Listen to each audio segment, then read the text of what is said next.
बागलाण तालुक्यातील अजमेर सौंदाणे येथे राजमाता प्रतिष्ठान आणि ग्रामस्थांच्या वतीने उभारण्यात आलेल्या पुण्यश्लोक राजमाता अहिल्यादेवी होळकर यांच्या पुतळ्याचे अनावरण शनिवार दिनांक 22 ऑगस्ट रोजी सकाळी 11 वाजता होणार आहे। अनावरण सोहळ्यानंतर दुपारी 12 वाजेपासून महाप्रसादाचे आयोजन करण्यात आले आहे।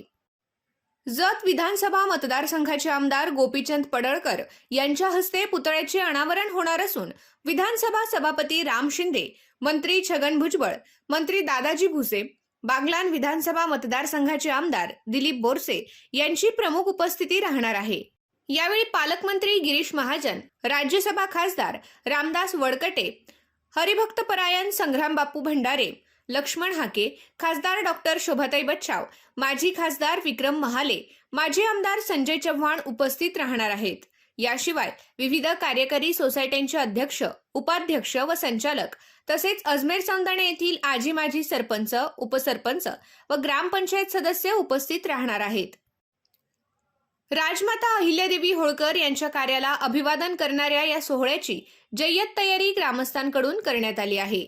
या कार्यक्रमास परिसरातील नागरिकांनी मोठ्या संख्येने उपस्थित राहावे असे आवाहन राजमाता प्रतिष्ठान आणि अजमेर सौंदाणे ग्रामस्थांच्या वतीने करण्यात आले आहे।